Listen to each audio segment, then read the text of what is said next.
पूर्णमदः पूर्णमिदं पूर्णात् पूर्णमुदच्यते पूर्णस्य पूर्णमादाय पूर्णमेवावशिष्यते। ॐ शान्ति शान्ति शान्तिः। ॐ गुरुर्ब्रह्मा गुरुर्विष्णुर्गुरुर्देवो महेश्वरः गुरुसाक्षात् परं ब्रह्म तस्मै श्रीगुरवे नमः। शङ्करं शङ्कराचार्यं केशवं बादरायणं सूत्रभाष्यकृतौ वन्दे भगवन्तौ पुनः पुनः। ईश्वरो गुरुरात्मेति मूर्तिभेदविभागिने व्योमवद्व्याप्तदेहाय दक्षिणामूर्तये नमः।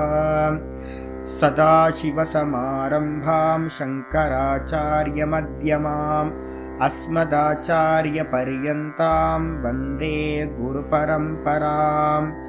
ॐ यो ब्रह्माणं विदधाति पूर्वं यो वै वेदांश्च प्रहिणोति तस्मै तं हदेवमात्मबुद्धिप्रकाशं मुमुक्षुर्वै शरणमहं प्रपद्ये। ॐ शान्ति शान्ति शान्तिः। ॐ असतो मा सद्गमय तमसो मा ज्योतिर्गमय मृत्योर्मामृतं गमय। ॐ शान्ति शान्ति शान्तिः।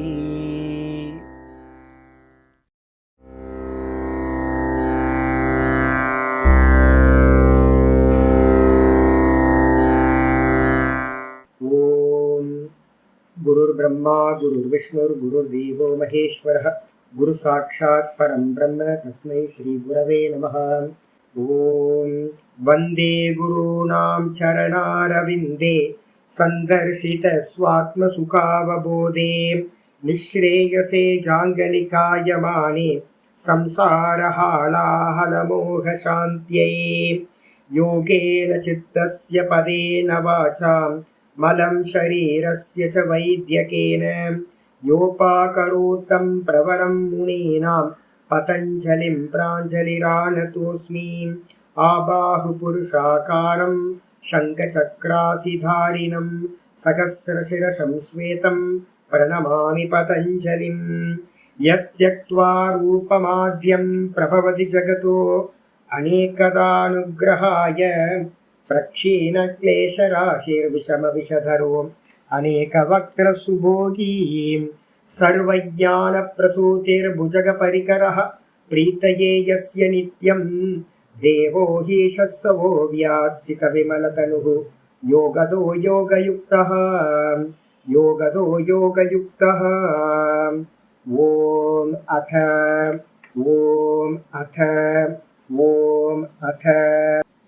பதினொன்றாவது சூத்திரத்திலிருந்து படிக்கிறோம். அனுபூத விஷயா சம்பிரமோஷக ஸ்மிருதிஹி அபியாச வைராக்யாப்யாம் தன்னிரோதஹ தத்ர ஸ்திதௌ யத்னோப்யாசஹ சது தீர்க்ககால நைரந்தர்ய சத்கார ஆசேவிதோ திருடபூமிஹி.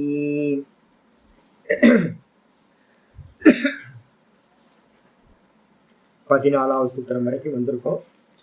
நம்ம பார்த்துக்கிட்டு இருக்கிறது பார்த்தீங்கன்னா பதஞ்சலி யோக சூத்திரத்தில் முதல் பாதம் சமாதி பாதம் பார்த்துக்கிட்டு இருக்கோம். சமாதி பாதத்தில் பார்த்தீங்கன்னா யோக சித்த விருத்தி நிரோதா. யோகம் என்றால் சித்தத்தினுடைய விருத்திகளை நிரோதம் செய்தல். இந்த சித்தத்தோட விருத்திகளை நிரோதம் பண்ணுறதுனால என்ன கிடைக்கும் அப்படின்னா ததா திருஷ்டிகு சுரூபே அவஸ்தானம், தான் சுரூபத்தில் நிற்கிற சமாதியானது உண்டாகும் அப்படின்னு சொல்லியாச்சு. சொல்றதுக்கு பிறகு ஒவ்வொன்றா நம்ம பார்க்க ஆரம்பிக்கிறோம். இந்த சித்த விருத்திகளை பார்த்தீங்கன்னா எப்படி நிரோதம் பண்றது அப்படின்னு கேள்வி வரும்போது ஆச்சாரியர் சொல்லியிருக்கார், அபியாச வைராகியாபியாம் தன்னிரோதா. சூத்திரம் ரொம்ப முக்கியமான சூத்திரம். அபியாச வைராகியாபியாம் தன்னிரோதா. அபியாசத்தினாலும் வைராக்கியத்தினாலும் இந்த சித்தத்தினுடைய விருத்திகளை என்ன பண்ண முடியும்? நிரோதம் செய்ய முடியும், எல்லாத்தையும் நிறுத்த முடியும் அப்படின்னு பார்த்தீங்கன்னா உபாயத்தை சொல்லியாச்சு. 2 உபாயங்கள். மொத்த பகவத்கீதை, இந்த பகவத்கீதையில் இருக்கிற யோகங்களும் யோக உபனிஷதங்கள் நிறைய இருக்கு. அதுல இருக்கிற உபாயங்களும் இந்த யோக சாஸ்திரத்துல இருக்கிற உபாயமும் இவ்வளவுதான், ரெண்டே ரெண்டு தான் எல்லா இடத்துலயும். அபியாசம், அதுக்கப்புறம் வைராக்கியம். வைராக்கியத்தை விட்டு அபியாசமும் வீணா போயிடும், அபியாசத்தை விட்ட வைராக்கியமும் வீணா போயிடும். நிறைய இது மாதிரி பிரிஞ்சு கிடக்குது உங்களுக்கு. அப்ப வைராக்கியம் எப்படி இருக்கணும் அப்படின்னு கேட்டீங்கன்னா, நம்ம சொல்லியிருக்கோம் வைராக்கியத்துக்கு முன்னாடி என்ன இருக்கணும்? விவேகம் இருக்கணும். விவேகத்தோட சேர்ந்த வைராக்கியம். இந்த சாஸ்திர அத்தியனம் பண்றதெல்லாம் எதுக்காக பண்றோம் அப்படின்னு கேட்டீங்கன்னா, விவேகம் வர்றதுக்கு. இது என்ன, நான் யாரு, இது என்ன, ஆப்போசிட்ல இருக்கிறது என்ன, இந்த ரெண்டுத்தை பத்தின விவேகத்தை கொடுக்கறது. அப்ப சாஸ்திர அத்தியனம் பாத்தீங்கன்னா வைராக்கியத்தை உண்டு பண்ணும், விவேகத்தை உண்டு பண்ணி வைராக்கியத்தை உண்டு பண்ணும். இந்த ரெண்டும் பாத்தீங்கன்னா அபியாசம் இல்லாம போச்சுன்னா என்ன ஆகும்? வேஸ்டா போயிடும். நிறைய பேர் இப்ப மாடர்ன் பீப்புள் எல்லாமே என்ன பண்றாங்கன்னு கேட்டீங்கன்னா, நிறைய கிரந்தம் வாசிக்கிறாங்க. நிறைய பேருக்கு பாத்தீங்கன்னா வேதாந்தம் தெரியும், எல்லாம் தெரியும். ஆனா அபியாசம் இருக்கான்னு கேட்டீங்கன்னா அபியாசம் இல்லை. ஒரு பக்கம் பாத்தீங்கன்னா நிறைய அபியாசம் பண்றவங்க இருக்காங்க, நிறைய ஆசிரமங்கள் அபியாச பிரதானமா இருக்கிறது. ஆனா பாத்தீங்கன்னா வேதாந்த சித்தாந்தம் இல்லாம போயிடும். நல்லா நீங்க வடகர சிவானந்தா பரமஹம்சரோட ஆசிரமம் இருக்கு, வடகர ஆசிரமம் சித்தாசிரமம். அதெல்லாம் பாத்தீங்க அப்படின்னா அபியாசிகள் பாத்தீங்கன்னா ரொம்ப நேரம் மணிக்கணக்கா பண்ணுவாங்க, 8 மணி நேரம் 10 மணி நேரம். எனக்கு நல்லா அபியாசம் பண்றவங்க நிறைய பேர் தெரியும். ஒரு வயசானவர் இருந்தார், ஒரு 90 வயசு 95 வயசுலதான் அவர் பாத்தீங்கன்னா சரீரத்தை விட்டார், ரிஷிகேஷ்ல இருக்கும்போது. அபியாசி எவ்வளவு நேரம் பண்ணுவார் அப்படின்னு கேட்டா 8 மணி நேரம் 9 மணி நேரம் பாத்தீங்கன்னா அபியாசம் பண்ணுவார். யோசிச்சு பாருங்க, 8 மணி நேரம் 9 மணி நேரம் நித்தியம் அபியாசம் பண்றாரு அப்படின்னா 90 வயசு 95 வயசுல அப்ப எவ்வளவு பெரிய அபியாசியா இருப்பார். நீங்க சித்தாசிரமத்துக்கு போனீங்கன்னா, வடகர ஆசிரமத்துக்கு போனீங்க அப்படின்னா இதை நல்லா பார்க்கலாம். அபியாசிகள் நல்ல தீவிர அபியாசிகள். ஆனா சித்தாந்தம் இருக்குமா அப்படின்னு கேட்டீங்கன்னா சித்தாந்தம் தெரியாது உங்களுக்கு. சித்தாந்தம் எதுக்காக படிக்கிறோம் அப்படின்னு கேட்டீங்கன்னா விவேகத்தை உண்டு பண்ணும். ஆத்ம அனாத்ம விவேகம். இந்த ஆத்ம அனாத்ம விவேகத்தை உண்டு பண்ணதுக்கு பிறகுதான் அனாத்ம விஷயங்கள்ல வைராக்கியம் சம்பவிக்கும். சரி, அந்த வைராக்கியம் சம்பவிக்கிறதுக்கு முன்னாடி ஏன் அபியாசத்தை சொல்லியிருக்கு சுவாமி? வைராக்கியம் தான் பரவைராக்கியம் நம்ம சொல்றோம். இந்த பரவைராக்கியம் தான் பாத்தீங்கன்னா உங்களுக்கு மோட்சத்தை கொடுக்கக்கூடிய லாஸ்ட் டிப் எது அப்படின்னா, சாதனம் எது? பரவைராக்கியம் சொல்றது. அந்த அந்நியதாக்கியாத்தின்னு சொல்லக்கூடிய விவேகத்திலும் கூட வைராக்கியம் வரணும். அதனால்தான் பாத்தீங்கன்னா தியாகா சாந்தி அனந்தரம்னு பகவத்கீதையில 12th சாப்டர்லயும் சொல்லப்படுது. என்ன அப்படின்னு கேட்டீங்கன்னா, சொல்லும் போதே 12வது சாப்டர்ல பாத்தீங்கன்னா 12 நீங்க 12 பாத்தீங்கன்னா ரெஃபரன்ஸ் எடுத்துக்கிட்டீங்க அப்படின்னா அதை ஆச்சாரியர் ரொம்ப கிளியரா சொல்லுவார். 12 ஸ்ரேயோகி ஞானம் அபியாசா. ரொம்ப பாத்தீங்கன்னா சிரேஷ்டமானது எதுன்னு கேட்டீங்கன்னா ஸ்ரேயோகி ஞானம் அபியாசாத். அபியாசத்தை காட்டிலும் ஞானம் சிறந்தது. நல்லா தெரிஞ்சுங்க. இப்ப நம்ம பாடம் படிக்கிறோம்னு வச்சுங்க, பாடம் படிக்கிறது பாத்தீங்கன்னா தியரிட்டிக்கலா இருக்கும். நிறைய பேர் சப்த ஞானம் தெரிஞ்சிருக்கும், ஆனா அபியாசம் இல்லைன்னா வேஸ்ட். அப்ப அபியாசத்தை பாத்தீங்கன்னா முதல்ல பண்றது, அபியாசத்தை காட்டில எது பெருசு அப்படின்னு கேட்டீங்கன்னா ஞானம் பெருசு. ஞானத்தை காட்டில எது பெருசு அப்படின்னு கேட்டீங்கன்னா ஞானாத்து தியானம் விசிஷ்யதி. ஞானத்தை காட்டிலும் தியானம் பாத்தீங்கன்னா ரொம்ப உயர்ந்தது. அந்த தியானத்தை காட்டிலும் தியானாத்து கர்ம பலத்தியாக, தியானத்தை காட்டிலும் அந்த தியானத்தோட உச்சத்துல பாத்தீங்கன்னா நமக்கு நிறைய சித்திகள் வரும். அந்த தியானத்தோட உச்சத்துல பாத்தீங்க அப்படின்னா அந்நியதாக்கியாத்தின்னு சொல்லக்கூடியது வரும். நிறைய பாத்தீங்க அப்படின்னா ஆனந்தம் பாத்தீங்கன்னா நிரோத சம்ஸ்காரம் உண்டாகும். இதெல்லாம் லாஸ்ட்ல பாத்தீங்கன்னா பரம் பிரசங்கியானம் சொல்லக்கூடிய ஸ்டேஜ்ல வர்றது. அதெல்லாம் இதுல எல்லாத்துலயும் பாத்தீங்கன்னா வைராக்கியம் ஒருத்தருக்கு சித்திக்கணும். அப்பதான் பாத்தீங்கன்னா நீங்க நிர்விகல்ப சமாதிக்கு போக முடியும். அப்ப நிர்விகல்ப சமாதியை அடையணும் அப்படின்னா நீங்க என்ன பண்ணணும்? ஸ்டார்டிங்ல இருந்தே பாத்தீங்கன்னா எதெல்லாம் சித்திகள் சம்பவிக்குமா அபியாச காலத்துல, இது எனக்கு வேணாம், இது வேணாம், இது வேணாம், இது வேணாம், இது வேணான்னு உங்களுக்கு பாத்தீங்கன்னா போக்கஸ் பண்ணிக்கிட்டே போகணும். வைராக்கியத்தை அடைஞ்சுக்கிட்டே போகணும். இது பொய், இது பொய், இது பொய், இது திருஷ்யம், இது திருஷ்யம், இது திருஷ்யம் அப்படின்னு பாத்தீங்கன்னா பண்ணிக்கிட்டே போகணும். அப்ப ரெண்டு பேத்தையும் பாத்தீங்கன்னா நம்ம என்ன பண்றோம்? அபியாசத்தையும் இந்த வைராக்கியத்தையும் சைமல்டேனியஸா நீங்க அபியாசம் பண்றீங்கன்னு வச்சுங்க. எப்படி இருக்கும்? ஒரு பக்கம் விஷன் தெரியும், எது வந்தாலும் நான் எங்க இருக்கேன், இனி அடுத்த ஸ்டெப் நான் எங்க போகணும், என்னெல்லாம் பாத்தீங்கன்னா என்னோட மனதை பாத்தீங்கன்னா மயக்கி வெளியில கொண்டுட்டு போகும், இது நல்லா தெரிஞ்சுது அப்படின்னா நீங்க என்ன பண்ணுவீங்க, அபியாசத்தை பண்ணிக்கிட்டே போவீங்க.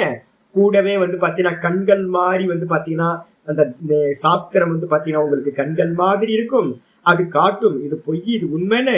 அதுல வந்து பாத்தீங்கன்னா விவேகம் பண்ணுவீங்க, அதுல வைராக்கியம் வரும். அப்ப வந்து பாத்தீங்கன்னா அபியாசம் நல்லா மேல போயிட்டே இருக்கும். விஷன் வந்து பாத்தீங்கன்னா இதை லைட் அடிச்சு காட்டிக்கிட்டே இருக்கும் இந்த சித்தாந்தம். அப்ப வைராக்கியம் வர்றதுக்கு வந்து பாத்தீங்கன்னா சாஸ்திர அத்தியனம் ரொம்ப அவசியம். நிறைய சாதுக்கள் இந்தியாவில் வந்து பாத்தீங்கன்னா என்ன ஆயிருக்காங்கன்னு கேட்டீங்கன்னா, ரிஷிகேஷ் ஹரித்வார்லாம் போனீங்கன்னா, ஹிமாலயாஸ்லாம் போனீங்கன்னா, வெறுமனே அபியாசிகளை வந்து பாத்தீங்கன்னா நிறைய பேரை பார்க்கலாம். வெறும் அபியாசிகள் நல்ல இது இருக்கும், திருடமா அபியாசத்துல இறங்குவாங்க. என்ன ப்ராப்ளம் இருக்கும் அப்படின்னு கேட்டீங்கன்னா, மேல போக போக போக சித்திகள் வரும். சித்திகள்ல என்ன பண்ணுவாங்க, மாட்டிப்பாங்க. பின்னாடி சொல்ல போகுது ஏத்தே அந்தராயாகா அப்படின்னு வரப்போகுது. சூத்திரமே வந்து பாத்தீங்கன்னா விபூதி பாதத்துல ஆச்சாரியர் இங்கே பதஞ்சலி சொல்ல போறார். அந்தராயம்னா என்ன அர்த்தம், எதெல்லாம் வருதோ அதெல்லாம் வந்து பாத்தீங்கன்னா உங்களுக்கு நிறைய அனுபவங்கள் வரும், சித்திகள் வரும், நிறைய ஆனந்தங்கள் கிடைக்கும். இதெல்லாம் வந்து பாத்தீங்கன்னா தடை கற்கள், இதெல்லாம் அப்டக்கிள்ஸ் தான். இதெல்லாம் இதை தெரியணும் அப்படின்னா உங்களுக்கு என்ன வேணும் அப்படின்னு கேட்டீங்கன்னா சாஸ்திர அத்தியனம் நீங்க பண்ணிருக்கணும். சாஸ்திர அத்தியனம், அது மூலமா விவேகம், ஆத்ம அனாத்ம விவேகம், ஒரு விஷன் கிடைக்கும். அது மூலமா தான் அனாத்ம விஷயங்கள்ல வந்து பாத்தீங்கன்னா வைராக்கியம் சம்பவிக்கும் அப்படின்னு புரிஞ்சுக்கணும். வைராக்கியம் இல்லாத அபியாசம் உங்களை சித்திகள்ல கொண்டு போய் மாட்டி விட்டுரும். நீங்க எங்கேயாவது போய் என்ன பண்ணுவீங்க, பாதியில நின்றுவீங்க. உங்க அபியாசம் பெரிய ஆசிரமத்தை கட்டுவீங்க, உங்களை சுத்தி நிறைய பக்தர்கள் வந்துருவாங்க, உலகம் ஃபுல்லா உங்களை பத்தி பேசுவாங்க, அவ்வளவுதான், முடிஞ்சு போச்சு. உங்களோட மோட்ச மார்க்கம் நிர்விகல்ப சமாதிக்கு முன்னாடியே டிராப் ஆயிடும். அப்ப அதனால வந்து பாத்தீங்கன்னா அபியாசத்தையும் வைராக்கியத்தையும் என்ன பண்ணணும், சேர்ந்து சேர்ந்து சேர்ந்துதான் அனுஷ்டானம் பண்ணணும். ஒண்ணு. அபியாசம் எதுக்காக பண்றோம் அப்படின்னு கேட்டீங்கன்னா, அபியாசம் பண்றதுனால ரஜோகுணமும் தமோ குணமும் என்னாகும், க்ஷீணமாகும். இல்ல அப்படின்னா வந்து பாத்தீங்கன்னா ரஜோகுண தமோ குணங்கள் வந்து பாத்தீங்கன்னா அப்படியே இருக்கும். அப்படியே இருந்துச்சு அப்படின்னா உங்களுக்கு வந்து பாத்தீங்கன்னா விஷன் வரவே வராது. அப்ப அபியாசத்தோட பிரதானமான காரியம் வந்து பாத்தீங்கன்னா சத்துவ குணத்தை வந்து அதிகப்படுத்துறதுக்காக அபியாசம் வேணும். அபியாசத்துக்கு என்ன லட்சணம் நான் சொன்னேன் என்னன்னு கேட்டீங்கன்னா, 8வது அத்தியாயத்துல 8:8 அபியாச யோக யுக்தேன அப்படின்னு வச்சிருக்கு. அபியாச யோகத்தோடு கூடி ஈஸ்வரனை, சகுண ஈஸ்வரனை வந்து பாத்தீங்கன்னா வெளியில வச்சுக்கிட்டு அந்த சகுண ஈஸ்வரன் இடத்துல ஒரு நாமத்தையோ இல்ல ஒரு ரூபத்தையோ, ராம் ராம் ராம் ராம், இல்லைன்னா ஓம் ஓம் ஓம், இல்ல அப்படின்னா ஓம் நம சிவாய, ஓம் நமோ நாராயணாய, இது மாதிரி மந்திரங்களை வந்து எடுத்துக்கிட்டு அதையே தொடர்ந்து என்ன பண்றது, அபியாசம் பண்றது. அபியாசம்னு என்ன அர்த்தம், ஆவருத்தி. ஆவருத்தினா எப்படி அப்படின்னு கேட்டீங்கன்னா, எண்ணெயை ஒழுக்கு மாதிரி தைரதாரா மாதிரி தொடர்ந்து ஒரே விற்த்தியை வந்து பாத்தீங்கன்னா ஆவருத்தி பண்றதுக்கு பேரு, திரும்ப திரும்ப சொல்றதுக்கு பேரு, அந்த விற்த்தியவே திரும்ப திரும்ப ரொட்டேட் பண்றதுக்கு பேர் வந்து பாத்தீங்கன்னா அபியாசம். சகுனத்துல இதே வந்து பாத்தீங்கன்னா நிர்குணத்துக்கு வரும்போது 6வது அத்தியாயத்துல சொல்றாரு என்னன்னு கேட்டீங்கன்னா, எல்லாத்தையும் அபியாச வைராக்கியத்தினால நிரோதம் பண்ணு அப்படின்னு சர்வத்தையும் நிரோதம் பண்றது. இதுல சகுண பிரம்மத்துல வந்து பாத்தீங்கன்னா சவிகல்ப சமாதி தான் சம்பவிக்கும். ஏன்னா ஏதோ ஈஸ்வரனோட நாமம் இருக்கும், ஏதோ ஒரு ரூபத்துல வந்து பாத்தீங்கன்னா உங்க சமாதியை நீங்க பண்ணுவீங்க. அப்படி செய்யும் போது என்ன கிடைக்கும், சவிகல்ப சமாதி, 6 சமாதிகள் கிடைக்கும். இதே நிர்குணத்துல வேதாந்தம் படிச்சதுக்கு பிறகு, சிரவணம் மனனம் பண்ணதுக்கு பிறகு, நான்ற கான்சியஸ்னஸ்ல நீங்க வந்து பாத்தீங்கன்னா நிரோதம் பண்றீங்க அப்படின்னா சித்த விற்த்திகள் எல்லாத்தையும் அது என்ன ஆகும், நிர்குணத்தை கொண்டு போய் நிர்விகல்ப சமாதியை கொடுக்கும். சொல்லியாச்சு. 8வது அத்தியாயத்துல 8வது அத்தியாயம் 8வது ஸ்லோகம். அதே மாதிரி 12வது அத்தியாயத்துல வந்து பாத்தீங்கன்னா திரும்பவும் 12வது அத்தியாயத்துல ஆச்சாரியார் சொல்றார். என்ன சொல்றாரு அப்படின்னு கேட்டீங்கன்னா, அபியாச யோக யுக்தேன சேத்தசா நான்யகாமினான் 8ல சொன்னதை அப்படியே இங்க ரிப்பீட் பண்றார். 12வது அத்தியாயத்துல வந்து பாத்தீங்கன்னா மொத்தம் 12ல வந்து பாத்தீங்கன்னா 8, 9, 10, 11 4 ஸ்லோகங்கள் வந்து பாத்தீங்கன்னா ஒரு சாதகனுக்கு வந்து பாத்தீங்கன்னா சொல்லப்பட்டிருக்கு. முதல் சாதனை என்னப்பா அப்படின்னு கேட்டீங்கன்னா சொல்றாரு, மையேவ மன ஆதத்ஸ்வ மயி புத்திம் நிவேஷய. புத்தியையும் மனசையும் வந்து பாத்தீங்கன்னா என்னிடத்திலேயே நிலை நிறுத்துவாயாக. எது, வாசுதேவன் கிருஷ்ண பரமாத்மாவின் இடத்துல இல்ல வந்து சிவபெருமான் இடத்துல உங்களோட இஷ்ட தேவதையின் இடத்துல வந்து பாத்தீங்கன்னா இந்த மனசை வந்து பாத்தீங்கன்னா நிப்பாட்டுறதுக்கு என்ன பேரு அப்படின்னு கேட்டீங்கன்னா சொரூப அவஸ்தானம். அதுக்கு என்ன பேரு? சமாதி. என்னிடத்துல சமாதி பண்ணு அப்படின்னு ஃபர்ஸ்ட் இடத்துல சொல்ற. முடியல சாமி. அப்ப என்ன பண்றது அப்படின்னும் போது 9வது ஸ்லோகம் வந்து பாத்தீங்கன்னா சொல்றார். 12வது அத்தியாயத்துல 9வது ஸ்லோகம் பகவத்கீதையில சொல்றார். அதச்சித்தம் சமாதாத்தும் ந சக்னோசி மயிஸ்திராம். என்னிடத்தில் சித்தத்தை சமாதி அடைய பண்ண முடியவில்லை என்றால் நீ என்ன பண்ணு? அபியாச யோகேன ததஹ மாம் இச்சாப்தும் தனஞ்சய. ரொம்ப கிளியரா இருக்கு. அபியாச யோகத்தின் மூலமாக வந்து பாத்தீங்கன்னா சதா காலமும் என்னை அடைவதற்கு ஆசை கொள்வாயாக. நம்ம என்ன பண்ணிட்டு இருக்கோம்? பகவானை கோயில்ல போய் பார்த்துட்டு வந்துடுறோம். பகவானெல்லாம் அடைய முடியாது. நீங்க பண்ற புண்ணியம் வந்து பாத்தீங்கன்னா கோயிலுக்கு போயிட்டு வந்து பிரசாதத்தை சாப்பிட்டு நல்ல விபூதியெல்லாம் பட்டையெல்லாம் போட்டுக்கிட்டு ஆனந்தமா இருக்க வேண்டியதான். நல்லவனாவே இருந்துட்டு போயிடுவீங்க. புண்ணியம் தான். அப்ப பக்தின்றது வந்து பாத்தீங்கன்னா என்ன பக்தி அப்படின்னு கேட்டீங்கன்னா சித்தத்தை வந்து பாத்தீங்கன்னா அபியாச யோகத்து மூலமா சித்தத்தை வந்து பாத்தீங்கன்னா அவனிடத்திலேயே சமாதி பண்றது எதுவோ அதுக்கு பேரு தான் பக்தி. வெறுமனே சுத்திட்டு வந்துட்டாலும் பக்தி இல்லை. யோக யுக்தேன பக்தியா கீதால சொல்லும்போது சொல்றாரு. யோகத்தோடு கூடிய பக்தி. யோகம் என்னது? அபியாச யோகம். ஆச்சாரியர் சங்கரர் வந்து பாத்தீங்கன்னா பாஷ்யம் பண்ணும்போது சொல்றார். 12வது சாப்டர்ல 9வது ஸ்லோகம். அபியாசம்னு என்ன சுவாமி சொல்றார்? சித்தஸ்ய. இந்த சித்தத்தை, சித்தம்னா என்னது? தாட்டு. சித்தத்தோட தாட்டை வந்து பாத்தீங்கன்னா ஏகஸ்மின் ஆலம்பனே. ஏதாவது ஒரு பிடிமானத்துல, ஆலம்பனம்னா ஏதாவது ஒரு பிடிமானத்தை கொடுக்கணும். இந்த சித்தம்ன்றது வந்து ஒரு கிரீப்பர். இந்த கிரீப்பர் என்ன ஆகும்? நான் இங்க வந்து பாத்தீங்கன்னா 2-3 கிரீப்பர் வச்சிருக்கேன். அது என்ன இருக்கும் அப்படின்னு கேட்டீங்கன்னா நல்ல ஒரு குச்சியை நட்டு அந்த கம்பு அதுக்குள்ளார நீங்க போல் நட்டு அந்த போல்ல சுத்தி விட்டீங்கன்னா என்ன ஆகும்? நல்ல முறையில அழகா மேல போய் படர்ந்து போயிடும். ஒரு கூரை போட்டிருக்கோம் அப்படின்னா நல்ல முறையில மேல போய் படரும். இதே நேரத்துல வந்து பாத்தீங்கன்னா அந்த கிரீப்பருக்கு வந்து ஒரு போல் கொடுக்காம விட்டுட்டீங்கன்னா என்ன ஆகும்? அந்த கிரீப்பர் மேல படராம கீழே போய் படர்ந்து போய் வீணா போயிடும். நான் இப்போ ஒன்று பார்த்துக்கிட்டே இருக்கேன். கண்ணு முன்னாடியே ஒரு கிரீப்பர் வீணா போயிட்டு இருக்கு என்னோட செடியில. அப்போ ஒரு போல் வந்து பாத்தீங்கன்னா போலுக்கு என்ன பேரு அப்படின்னா ஆலம்பனம் அப்படின்னு பேரு. ஒரு போல், ஒரு கிரீப்பருக்கு ஒரு போல் வேணும். அதே மாதிரி இந்த சித்தத்துக்கு வந்து பாத்தீங்கன்னா ஏதாவது ஒரு ஆலம்பனம் வேணும். ஆலம்பனம் மீன்ஸ் ஒரு போல் வேணும் பற்றிக்கிறதுக்கு, அந்த கிரீப்பர் வந்து பிடிச்சுக்கிறதுக்கு.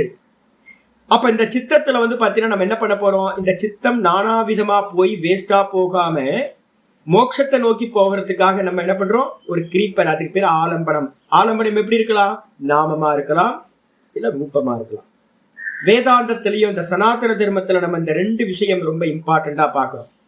பௌத்தத்துல வந்து பாத்தீங்கன்னா நிறைய பிரக்கிரியாக்கள் இருக்கு. பௌத்த மதத்துல வந்து பாத்தீங்கன்னா நிறைய டச்சை வந்து பாத்தீங்கன்னா நீங்க விபாசனா எங்கேயாவது போனீங்கன்னா நிறைய டச் எல்லாம் சொல்லுவாங்க.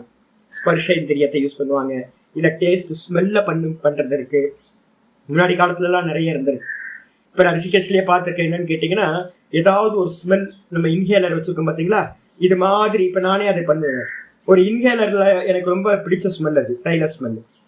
அந்த தைலத்தை வந்து பாத்தீங்கன்னா லைட்டா வந்து ஸ்மெல் பண்றது.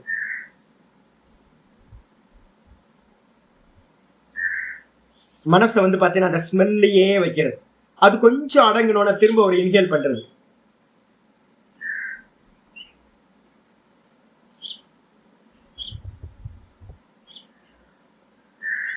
ஒரு மிளகை எடுத்து என்ன பண்றது அப்படின்னு கேட்டீங்கன்னா நல்ல குறு மிளகை எடுத்து பிளாக் பெப்பர் எடுத்து ஒரு கடி, நல்ல ஒரு கடி கடிச்சுக்கிறது. கடிச்சிட்டு அந்த காரம் வந்து பாத்தீங்கன்னா உள்ளுக்குள்ளார லைட்டா இதாகுமா, அதுலயே அந்த காரத்திலேயே மனசை கொடுக்கறது. இல்லைன்னா ஒரு லவங்கத்தை எடுத்து கடிக்கிறது. இதெல்லாம் சாதுக்கள்கிட்ட இருக்கிற மெத்தடாலஜி. இதெல்லாம் நிறைய மெத்தட் வச்சிருக்கு. அதுக்கப்புறம் வந்து நான் ஏற்கனவே சொல்லியிருக்கேன்ல, லைட்டா வந்து பாத்தீங்கன்னா பிஞ்ச் பண்றது. உடம்புல வந்து பாத்தீங்கன்னா எங்கேயாவது ஒரு இடத்துல நல்லா பிஞ்ச் ஒன்று பண்ணிட்டு அந்த பிஞ்ச் பண்ண இடத்துலயே தலைவேதனை வருது. தலைவேதனை வந்துச்சு அப்படின்னா அந்த தலைவலி வரும்போது அந்த வலியிலேயே கான்சென்ட்ரேட் பண்றது. இது மாதிரி பஞ்ச இந்திரியங்களுக்கு என்னெல்லாம் விஷயம் இருக்கோ ஏதாவது ஒரு விஷயத்தை எடுத்துக்கிறது. சரி, இதுல பெஸ்ட் எது சாமி அப்படின்னு கேட்டீங்கன்னா, ஸ்மெல் பண்றதா இருக்கட்டும், இல்ல ஸ்வீட் எடுத்து நாக்குல வைக்கிறதா இருக்கட்டும், காரத்தை வைக்கிறதா இருக்கட்டும், இல்ல டச் பண்றதா இருக்கட்டும், இதெல்லாத்த காட்டிலும் பெஸ்டா 2 உபாயங்கள் வந்து பாத்தீங்கன்னா சாஸ்திரத்துல சொல்லுது. ஒண்ணு வந்து நாமம், இன்னொரு வந்து ரூபம்.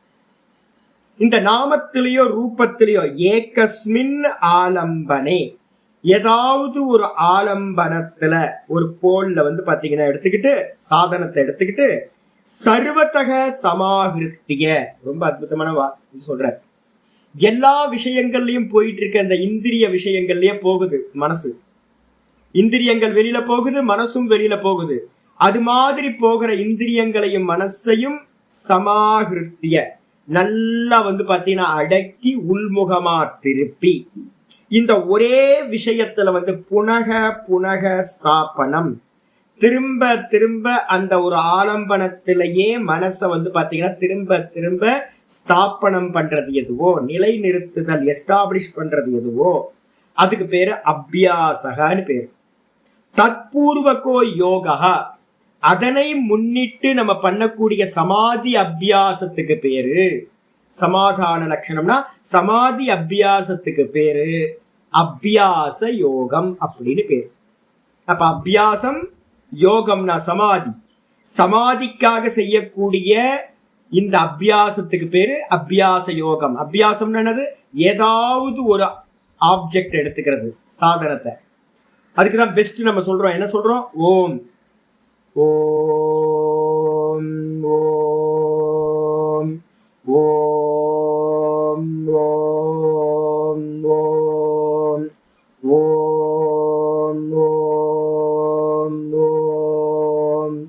ஓம் ஓம் ஓம் ஓம் ஓம். தொடர்ந்து வந்து பாத்தீங்கன்னா ஒவ்வொரு தாட்டையும் வந்து பாத்தீங்கன்னா ஓம் ஓம் ஓம் ஓம் ஓம் ஓம், இத வந்து பண்ண பண்ண பண்ண பண்ண உங்க மனசு என்ன ஆகும்? மெதுவா மெதுவா மெதுவா மெதுவா ஏகாகிர சித்தத்துக்கு நுழைஞ்சிரும். சத்துவகுணம் இன்க்ரீஸ் ஆயிட்டே போகும். கடைசியில மெதுவா மெதுவா மெதுவா வாக்குல சொல்லிக்கிட்டு இருக்கிற ஓங்காரம் மனசுக்கு போகும். மனசுல சொல்லிக்கிட்டு இருக்கிற ஓங்காரம் பிராணனுக்கு போகும். இந்த பிராணன்ல சொல்லிக்கிட்டு இருக்கிற ஓங்காரம் அதையும் தாண்டி வந்து பாத்தீங்கன்னா தன்னுடைய சொரூபத்துக்கு போய் என்ன ஆயிடும்? டும், வெறும் சொரூபம் மட்டும் மிச்சம். அப்ப அபியாச யோகத்து மூலமா வந்து பாத்தீங்கன்னா சொரூபத்தை அடைய முடியும். அபியாசம் சொல்லியாச்சு.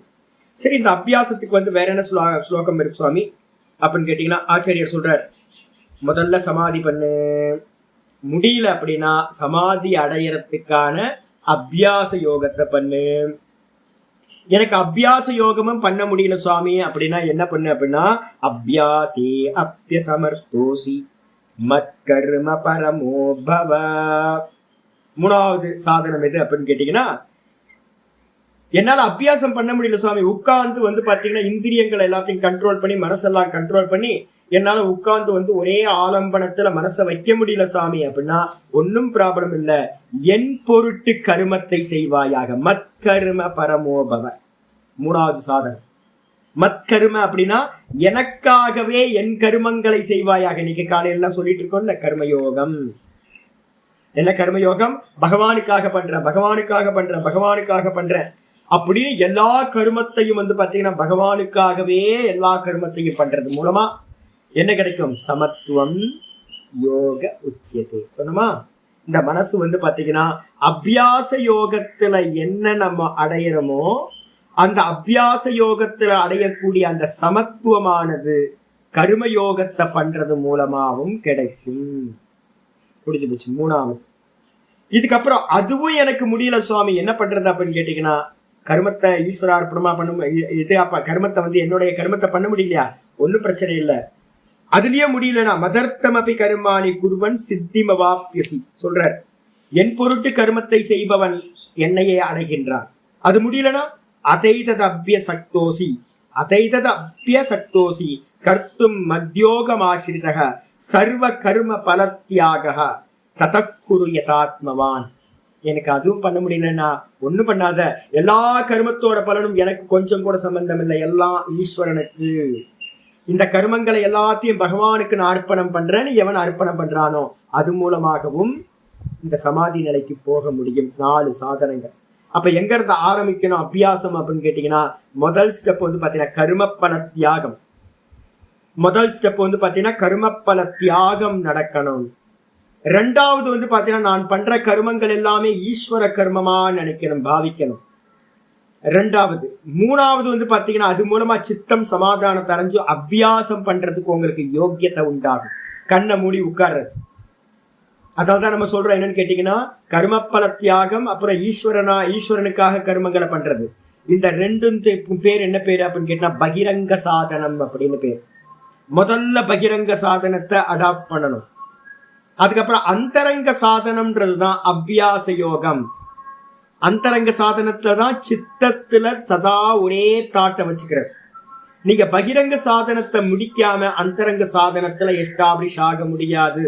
அதனாலதான் என்னோட குரு ஆசிரமத்துல வந்து பாத்தீங்கன்னா நம்ம சத்யானந்த சுவாமியோட ஆசிரமத்துல பிகார் யோகா ஸ்கூல்ல வந்து பாத்தீங்கன்னா முதல்ல வந்து பாத்தீங்கன்னா கர்மயோகம் தான் முதல் பிராக்டிஸ். கர்மயோகத்தை பண்ண வச்சதுக்கு அப்புறம் தான் வந்து பாத்தீங்கன்னா உங்களுக்கு யோகத்தை வந்து பாத்தீங்கன்னா கொடுப்பாங்க. இதான் மெத்தட். பகிரங்கத்துல இருந்து அந்தரங்க சாதனம், அது மூலமா வந்து பாத்தீங்கன்னா சமாதி. அப்ப 3 ஸ்டெப் வச்சுங்க. பகிரங்கம், அந்தரங்கம், அது மூலமா அபியாசத்து மூலமா வந்து பாத்தீங்கன்னா சமாதி 3வது ஸ்டேஜ்ல ஆயிடுச்சா. இந்த அபியாசத்தை வந்து பாத்தீங்கன்னா ஆச்சாரியர் என்ன பண்ணாரு, 12வது சாப்டர்ல 8, 9, 10 3 ஸ்லோகங்கள்ல வந்து பாத்தீங்க அப்படின்னா சொல்லி முடிச்சிருக்காரு. அது இல்லாம வேற எங்க அப்படி கேட்டா 18ல வந்து பாத்தீங்கன்னா 36வது ஸ்லோகம் பகவத்கீதையில 18வது சாப்டர்ல 36வது ஸ்லோகத்துல வந்து பாத்தீங்கன்னா இதே விஷயமானது சொல்லப்பட்டிருக்கு. சுகம் த்வதீனம், சுகம் த்வாதீனம், தப்பா படிக்கிறேன். சுகம் த்விதானீம் த்ரிவிதம் ஸ்ருணுமே பரதர்ஷப அபியாசாத் ரமதே யத்ர துக்காந்தம் ச நிகச்சதி அப்படின்னு ஒரு அபியாச சப்தத்தை கீதாச்சாரியர் 4வது முறையா 5வது முறையா பயன்படுத்துறார். யோசிச்சு பாருங்க, கீதால வந்து அபியாச யோகம் இங்க இருக்கு. அதுக்காக தான் திரும்ப சொல்றேன். சுகம் து இதானீம் த்ரிவிதம் ஸ்ருணுமே பரதர்ஷப. ஏ பரதர்ஷப, ஏ அர்ஜுனா, சுகம் வந்து பாத்தீங்கன்னா 3 விதமான சுகங்கள் இருக்கு. அந்த சுகத்தை வந்து பாத்தீங்கன்னா நான் சொல்கின்றேன். சத்துவகுணமான சுகம், ரஜோகுணமான சுகம், தமோகுணமான சுகம். நல்ல காலங்காத்தால பெட்ல வந்து பாத்தீங்கன்னா படுத்துக்கிட்டு நல்லா பிளாங்கெட்டை இழுத்து போத்தி நல்லா சுகமா தூங்குறோம் அப்படின்னா 4:30 மணிக்கு மேல ஆனந்தமா இருக்கும், தாமச சுகம். அதே நேரத்துல வந்து பாத்தீங்கன்னா நிறைய வீடியோ ஆடியோலாம் போட்டு டான்ஸ் எல்லாம் ஆடிக்கிட்டு ஒரு சுகம் நமக்கு அடையப்படுது அப்படின்னா, நிறைய இந்திரிய விஷயங்கள்ல இருந்து நமக்கு ஒரு சுகம் அடையப்படுதுன்னா அந்த இந்திரிய சுகபோகங்கள் எல்லாமே ரஜோகுண சுகம். எந்த இடத்துல ஒரு சாதகன் வந்து அபியாசாத் ரமதே யத்ர, எவன் வந்து பாத்தீங்கன்னா அபியாசம் பண்ணி ஒரு ரம்மிப்பு உண்டாகுதோ, ஒரு 10 பிராணயாமம் பண்ணதுக்கு அப்புறம் வந்து ஒரு சுகம் உண்டாகும் பாருங்க, மனசு நிச்சலமாகும். ஒரு 1/2 மணி நேரம் வந்து பாத்தீங்கன்னா ஒரு ஓங்காரத்தை சொல்லி முடிச்சோம் அப்படின்னா உட்கார்ந்து ஆசனத்துல உட்கார்ந்து ஓங்கார அபியாசத்தை தொடர்ந்து ஒரு 1/2 மணி நேரம் 3/4 மணி நேரம் பண்ணதுக்கு அப்புறம் ஒரு சுகம் உண்டாகும் பாரு. அந்த சுகம் ஈஸ்வரனை வந்து பாத்தீங்கன்னா மெதுவா உட்கார்ந்து அந்த ஈஸ்வரனையே தியானம் பண்றது மூலமா உண்டாகிற சுகம். இந்த யோக சாஸ்திரங்களையும் இல்ல பகவத்கீதை மாதிரியான மோட்ச கிரந்தங்களையும் கேட்கறதுனால ஒரு சுகம் உண்டாகும் பாருங்க. கேட்டதுக்கு பிறகு வந்து பாத்தீங்கன்னா மனசு நிச்சலமா இருக்கும், ஒரு சந்தோஷம் கிடைக்கும். இது மாதிரி சுகங்கள் எத்திர அபியாசாத் ரமதே, சாஸ்திர அபியாசம், இல்லைன்னா ஜப அபியாசம், இல்லைன்னா தியான அபியாசம், இல்லைன்னா பிராணாயாம அபியாசம், இவைகள் மூலமா எந்த சுகமானது அபியாசத்து மூலமா சுகமானது கிடைக்குதோ அதுக்கு என்ன பேர் சுவாமி அப்படின்னா சத்துவ சுகம் அப்படின்னு பேர். அப்ப நம்ம சத்துவ சுகத்தை எவன் வந்து பாத்தீங்கன்னா ஆனந்திக்கிறானோ, அந்த சத்துவ சுகத்திலேயே ரமிக்கிறானோ, அவன் என்ன ஆகிறான்னு கேட்டீங்கன்னா துக்காந்தம் ச நிகச்சதி. ரொம்ப அற்புதமா சொல்ற. என்ன சொல்றாருன்னு கேட்டீங்கன்னா, அது மாதிரி யாரு அபியாச சுகத்திலிருந்து சுகம் எடுக்கிறானோ அந்த அபியாசத்தோட சுகம் என்ன பண்ணும், துக்காந்தம் ச நிகச்சதி, துக்கத்தோட எண்டை அவன் அடைகின்றான். துக்கத்தோட எண்டது அப்படின்னு கேட்டீங்கன்னா ஆனந்த சுரூபமா இருக்கிற இந்த ஆத்மால எஸ்டாப்ளிஷ் ஆகிறது மோக்ஷம், கைவல்யம்னு பேர். அப்ப அபியாசத்தினால வந்து உங்களுக்கு வந்து சுகம் உண்டாகணும், உள்ளுக்குள்ளார லேசா டேஸ்ட் தெரியணும். நான் தான் சொல்றேன்ல, வைராக்கியம் எப்ப சுவாமி வரும் அப்படின்னு கேட்டீங்கன்னா, உள் சுகம் தெரியாமல் வெளி சுகத்தை ஒருத்தன் இழக்கவே முடியாது. ஃபர்ஸ்ட் எடுத்தோன்னு வந்து பாத்தீங்கன்னா, என்னதான் நீங்க சாஸ்திரம் படிச்சாலும் உள்ள ஒரு சுகம் தெரியவே தெரியாது. சுகம் தெரியணும் அப்படின்னா அபியாசம் பண்ணியே ஆகணும். உள்ளுக்குள்ளார அபியாசத்தினால ஒரு லைட், ஒரு டேஸ்ட், ஒரு சுகம் வர ஆரம்பிக்கும். அது விஷயமே இல்லை, எந்த விஷயமும் இருக்காது அங்க. அந்த விஷய சுகத்துக்கு மாறா விஷயமே இல்லாம, ஆப்ஜெக்ட் இல்லாம ஒருத்தனுக்கு உள்ள சுகம் கிடைக்குது அப்படின்னா அவன் எதுக்கு வெளியில போய் ஆசைப்பட போறான்? வெளியில போய் எல்லாத்தையும் அனுபவிக்கணும்னு ஆசைப்படும் போது, வெளியில ஒருத்தன் அனுபவிக்கணும்னு ஆசை வருது, வெளியில இருக்கிற விஷயங்கள்ல வைராக்கியம் வரல அப்படின்னா அவனுக்கு உள்ள சுகம் தெரியல. உள்ள சுகம் தெரியல அப்படின்னா அவன் வந்து பாத்தீங்கன்னா உட்கார்றதுல, ஆசனத்துல உட்கார்ந்து அபியாசம் செய்யறது இல்லை. அப்ப அபியாசம் பண்ண பண்ண சுகம் கிடைக்க ஆரம்பிக்கும். சுகம் கிடைக்க கிடைக்க வெளியில இருக்க சுகம், அத வந்து வைராக்கியம் வர ஆரம்பிச்சு. அப்ப அபியாச வைராக்கியாபியாம் தன்னிரோதா சொல்லியாச்சு. அப்ப அபியாசத்தினால எது வரைக்கும் சுவாமி அபியாசம் பண்ணணும் கேள்வி வரும். எது வரைக்கும் இந்த அபியாசத்தை கண்டினியூ பண்ணணும் அப்படின்னும் போது ஆச்சாரியர் வந்து பாத்தீங்கன்னா அற்புதமான ஒரு ஸ்லோகம் ஸ்ருதி சொல்லுது, அமிர்த பிந்து உபனிஷத்துல. யாவதேவ நிரோதவ்யம் தாவதேவ நிரோதவ்யம் யாவத் ஹிருதி கதம் க்ஷயம் ஏதத் ஞானம் ச மோக்ஷம் ச ததோ அதோ அன்யோ கிரந்த விஸ்தரஹ. அமிர்த பிந்து உபனிஷத்துல 5வது மந்திரம் வந்து பாத்தீங்கன்னா சொல்லுது, எது வரைக்கும் அபியாசம் போகணும். நம்ம பார்த்துருக்கோம்ல, 12வது சாப்டர்ல சொல்லியிருக்கு, எது வரைக்கும் அபியாசம்? சமாதியில நிக்கிற வரைக்கும், என்னிடத்திலேயே சமாதி பண்ற வரைக்கும் அபியாச யோகம் போயிட்டே இருக்கணும். அதே மாதிரி வந்து பாத்தீங்கன்னா இந்த நான் எங்க இருக்கு அப்படின்னு கேட்டீங்கன்னா, நான் இருக்க இடம் வந்து பாத்தீங்கன்னா இந்த ஹிருதயம். ஒண்ணு நிர்குணத்துல போனீங்கன்னா நான்ல நிக்கிற வரைக்கும் இந்த அபியாசம் போயிட்டே இருக்கும், சமாதி அபியாசம். அதுக்கு அடுத்தது வந்து பாத்தீங்கன்னா ஒருவேளை ஈஸ்வரனா இருந்துச்சு அப்படின்னா அதுதான் பிராண தத்துவம். அந்த பிராண தத்துவம் இருக்கிற இடமும் எது அப்படின்னா ஹிருதயம் தான். ஈஸ்வரனோட ஸ்தானமும் ஹிருதயம் தான். சுத்த பிரம்மத்தோட ஸ்தானமும் உணர்வோட ஸ்தானமும் ஹிருதயம் தான். நீங்க உயிரை அடையிறதா இருந்தாலும் உணர்வை அடையிறதா இருந்தாலும் ஹிருதயத்தை தான் நம்ம அடையணும். அப்ப அபியாசம் வந்து பாத்தீங்கன்னா ஹிருதயத்தை அடையிற வரைக்கும் அபியாசம் நடுவுல நிக்கவே கூடாது. நின்னா போச்சு, அவ்வளவுதான், யாத்திரை முடிஞ்சு போச்சு. இந்த வைராக்கியம் எதுக்கு அப்படின்னு கேட்டீங்கன்னா நிக்காம கடைசி வரைக்கும் போறதுக்காக தான் வைராக்கியம் தேவைப்படுகிறது சொல்லியாச்சு. அப்போ ரெஃபரன்ஸ் எடுத்துக்கிறது. இதுக்கப்புறம் வந்து பாத்தீங்கன்னா நம்ம பார்த்துருக்கோம், இந்த அபியாசத்தை பண்றதுக்கு வந்து பாத்தீங்கன்னா நிறைய உபாயங்கள் சொல்லப்பட்டு. அத்வைத பிரகரணத்துல வந்து பாத்தீங்கன்னா மாண்டூக்கிய உபனிஷத்து அத்வைத பிரகரணத்துல வரிசையா வந்து பாத்தீங்கன்னா சொல்லப்படுது. இந்த மாண்டூக்கிய உபனிஷத்துல வந்து பாத்தீங்கன்னா ஆச்சாரியார் சொல்றாரு என்னன்னு கேட்டீங்கன்னா, நிகிரஹீதஸ்ய மனசோ நிர்விகல்பஸ்ய தீமதஹ பிரசார சது விஜ்ஞேயஹ சுசுப்தே அன்யோ ந தத்சமஹா. இந்த சமாதி எப்படிப்பட்டது அப்படின்னும் போது நாலேஜ் வேணுங்க. இப்ப நிறைய பேர் சமாதியை வந்து வேதாந்தம் படிக்கிறவங்க எல்லாருமே வந்து பாத்தீங்கன்னா இந்த அனுஷ்டானங்கள் எல்லாத்தையும் சரியா இது பண்றதுல என்னன்னா வித்யா கம்மி. வித்யா வந்து பாத்தீங்கன்னா ரொம்ப முக்கியமானது சொல்ல போறோம். வித்யா இல்லாம வந்து பாத்தீங்கன்னா சமாதியை பத்தின ஒரு நாலேஜ் இல்லாம நீங்க அடையவே முடியாது சமாதியை. ஆச்சாரியர் வந்து பாத்தீங்கன்னா அத்வைத பிரகரணத்துல 29 இருந்து 45 வரைக்கும் வந்து பாத்தீங்கன்னா ஸ்லோகங்கள்ல வந்து பாத்தீங்கன்னா இந்த யோகாபியாசத்தை பத்தி ரொம்ப டீட்டெயிலா பேசுறார் உங்களுக்கு. இப்ப நம்ம என்ன பண்ண போறோம், ஸ்லோகத்துக்கு வந்துருங்க, பாஷ்யத்துக்கு வந்துருங்க. ஆச்சாரியர் சொல்றார், அபியாச வைராக்கியாபியாம் தன்னிரோதக. பாஷ்யத்துல சொல்றார், சித்த நதின்னு ஒண்ணு சொல்லியிருக்கமா, சித்தம் என்ன பண்ணும், கீழையும் போகும் மேலையும் போகும். அந்த நதியை வந்து பாத்தீங்கன்னா சம்சார விஷயங்களை நோக்கி போச்சு அப்படின்னா அது வந்து பாத்தீங்கன்னா பாப்பத்தை செய்யக்கூடியதா பாப்ப வாகினியா ஆயிடுது.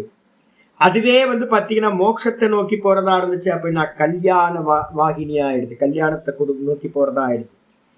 அப்ப இந்த என்ன பண்ணணும் அப்படின்னு கேட்டீங்கன்னா தொடர்ந்து இந்த சித்தத்தை வந்து பாத்தீங்கன்னா என்ன பண்ணணும், நிரோதம் பண்ற காரியத்திலேயே இறங்கணும் சொல்லியாச்சு.